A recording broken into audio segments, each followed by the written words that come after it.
Valeu, Priscila. A Priscila vai continuar aqui com a gente, porque nós vamos juntos conversar com a consultora econômica, doutora em economia pela Universidade de São Paulo, Zeina Latifi.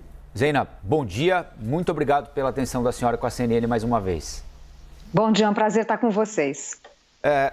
Como a Priscila resumiu agora, nós temos recebido alguns sinais trocados por parte do governo eleito, né? Algumas declarações muito fortes e contundentes do chefe do governo eleito, do presidente eleito Lula, fazendo contraponto, ou tem responsabilidade social, ou fiscal, ou tira dinheiro dos bancos, ou tira dinheiro da saúde, da educação, de programas assistenciais. E aí vem a turma do não é bem assim, né? Wellington Dias, Geraldo Alckmin, olha, vai haver superávit, haverá responsabilidade fiscal. Nessas 2 semanas depois da eleição de equipe de transição, com qual sinal a gente deve ficar? Com qual sinal o país deve trabalhar na avaliação da senhora? Olha, eu acho que primeiro que a volatilidade, de certa forma, já está contratada. Eu acho que esse tipo de retrato que você falou, né? Um dia o presidente fala uma coisa, depois o time técnico que não foi envolvido, mas algumas pessoas começam a falar, olha, né, atenuar. Eu acho que a gente vai ter isso por um bom tempo. Acho que não existe ainda clareza de plano de governo. Infelizmente, a gente viu um debate eleitoral em que não se discutiu projeto de país, não se discutiu programa de governo de verdade. Então, parece que estão ali ainda tentando se acertar e tentando agradar a grupos diferentes. A sensação que eu tenho é que a gente ainda vai ter volatilidades pela frente, né? Balões de ensaio. Minha casa, minha vida vai ficar fora do teto. Não, vai ficar dentro, o mercado reagiu mal. Eu acho que esse tipo de coisa a gente vai continuar tendo, o que é um sinal que, obviamente, isso por si só já preocupa, porque a volatilidade dos mercados, ela machuca o setor privado. Né? Quando a gente pensa nas oscilações do dólar, como se não bastasse a nossa moeda ser muito mais volátil que a de outros países, por causa do nosso ciclo econômico tão acidentado, enfim, por uma série de questões, a gente ainda vai e acrescenta ruídos com esse tipo de coisa, né? Então, isso primeiro é um fator de preocupação. Uma coisa é a gente chegar e falar assim, olha, vai tudo piorar e pronto. Mas não é isso, a gente está falando de volatilidade. Vai ter dia que a gente vai ter alguma notícia melhor. Agora, veja que o ponto de partida, ele traz preocupação pela forma, não é só pelos números em si. A gente viu o mercado, por um bom tempo, dando o benefício da dúvida, do seguinte sentido, olha, já sabemos que 2023 vai ter um déficit público, já sabemos, vai sair de um resultado de superávit, vai para o déficit, já sabemos que vai ter que fazer alguma coisa realmente forte aqui para garantir o Auxílio Brasil, que vai virar Bolsa Família, quer dizer, tem coisa que o mercado estava aceitando. O que a gente viu, assim, esticou muito essa corda. E é uma coisa que preocupa muito, é que assim, e por isso que eu acho que vamos continuar tendo volatilidade, é que assim, não se fala em ajuste de despesa de verdade. Parece um pouco palavras ao vento na hora que você fala, não, nós vamos ter responsabilidade fiscal, porque teve no passado. Isso é muito pouco.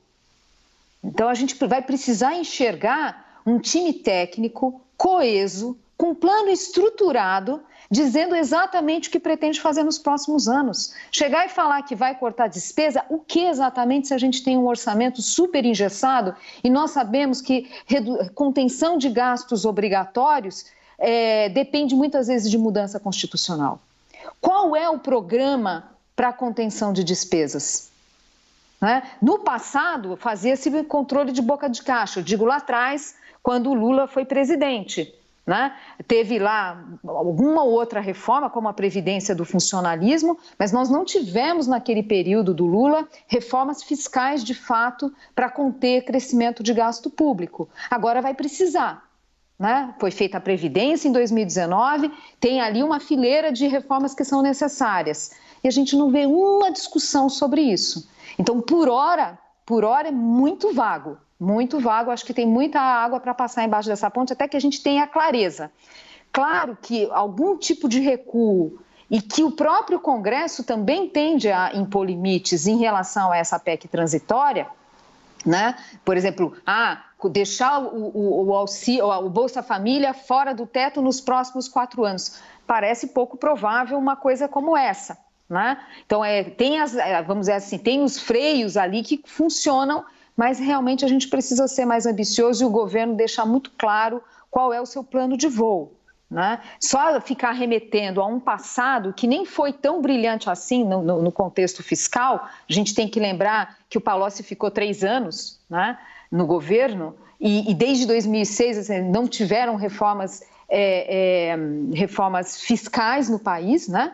E vamos lembrar que aquelas contabilidades criativas que acabavam artificialmente inflando o resultado fiscal começaram no governo Lula. Então, assim, tem muito trabalho aqui para ser feito. Sim. Zeina, eu queria remeter um pouquinho ao começo aí da tua linha de raciocínio, o comecinho da tua resposta, quando você diz que a campanha parece que ainda não terminou, né? Talvez porque ela não tenha começado propriamente dita com propostas de discussão de país, com propostas de discussão econômica detalhadas, né? Como a gente merecia e gostaria de ter ouvido, Zeina. Aí eu queria que você trouxesse um pouquinho de luz também sobre essa questão do timing. Esse é o momento da gente discutir teto de gastos, porque é um mecanismo que existe, ele está aí, pelo menos no papel, mas não na prática. E o governo fala em manter aquilo que outros, o atual governo, por exemplo, também fez, furar o teto de gastos. É a hora da gente sentar e discutir isso é bom, isso é ruim para o país? Eu queria te ouvir. Olha, nessa ideia de que é essencial transmitir para os agentes econômicos previsibilidade na política fiscal, de um país que não tem boa reputação do lado fiscal, a gente ainda tem que estar discutindo que desequilíbrio fiscal causa inflação, que é algo muito claro na literatura e nas experiências dos países, mostra como o Brasil ainda está imaturo nessa discussão. Mas, enfim, exatamente por isso é que algum tipo de regra fiscal ela é necessária. Né? A regra do teto teve muitos méritos, e ela não foi cumprida porque houve uma relutância em avançar com reformas estruturais. Ela poderia ter sido cumprida, ou se não, pelo menos não ter sido tão relaxada.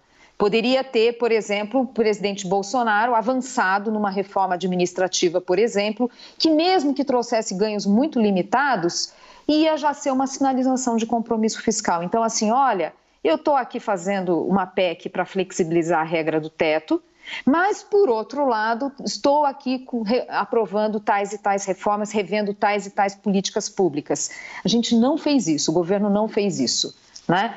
E aí, claro, teve surpresas em arrecadação por uma série de razões e a gente tem um resultado primário superavitário, por isso que o mercado acabou dando o benefício da dúvida. Fala, puxa, está tendo aqui uma quebra da regra do teto, mas a gente olha o resultado fiscal, alguma coisa a regra vale, porque ela contém algumas despesas e as surpresas na arrecadação seguraram a situação. Agora, veja que daqui para frente aumenta ainda mais essa necessidade de uma boa regra. Por quê? A gente tem um orçamento para o ano que vem que por hora é fake, quer dizer, ele não condiz com a realidade da economia. Como não fizemos reformas, você tem ali despesas represadas, né? Você tem problemas dessas políticas como o Bolsa Família que vão ter que ser mantidas. Então, por que vamos para um déficit o ano que vem? A discussão dos mercados, dos analistas de mercado é o quanto, né? Se é mais para 1,5%, se é mais para 1% ou 2%, essa é a discussão hoje no mercado, mas é um déficit.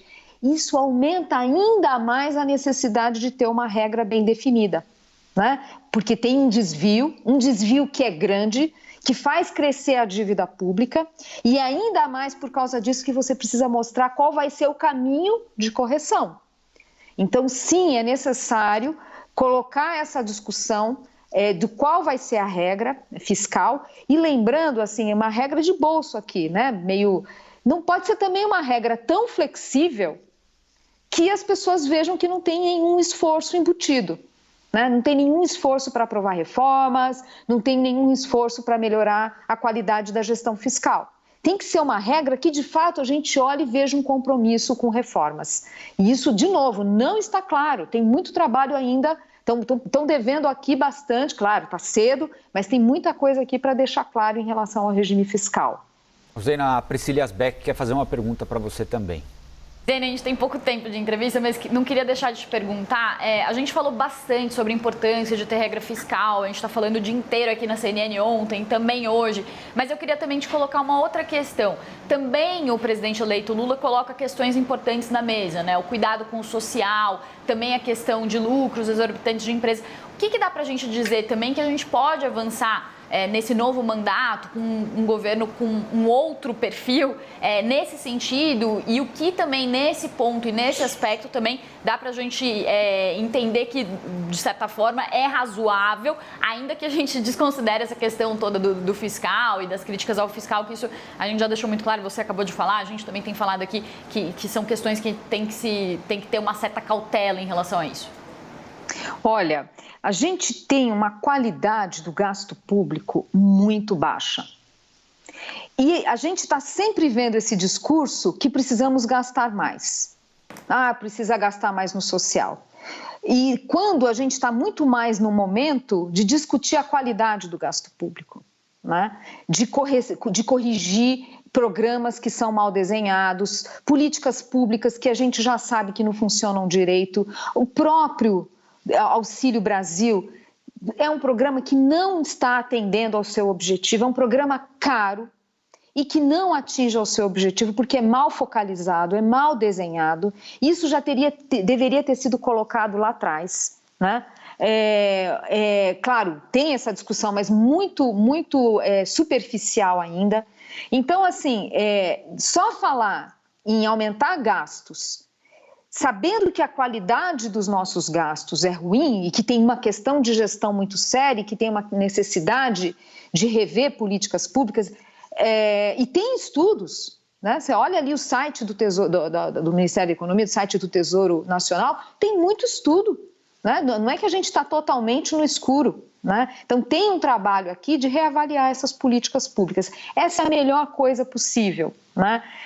Como fazer com que as nossas políticas sociais de fato se traduzam em igualdade de oportunidades. Isso não se colocar mais dinheiro para uma coisa que não está funcionando bem não é o caminho mais sábio, não vai atingir o objetivo, né, desejado, e há um custo muito alto em termos de risco inflacionário. Né? Tem escolhas aqui para ser feitas, não tem milagre na economia. Se você escolhe gastar mais e ir para uma trajetória de dívida elevada, você vai ter que aceitar também juros mais elevados para pagar a dívida. São escolhas, só que essa é uma escolha de pior qualidade. Você está falando de um ambiente macroeconômico pior, que vai crescer menos, mais volátil, né, que machuca o setor produtivo. Então, essa agenda de melhora da qualidade do gasto público eu vejo como uma grande ausência no discurso do PT. Muito bem, a gente conversou aqui com Zeina Latif, consultora econômica. Mais uma vez, muito obrigado pela atenção da senhora com a gente aqui. Bom dia e até a próxima. Bom dia, foi um prazer.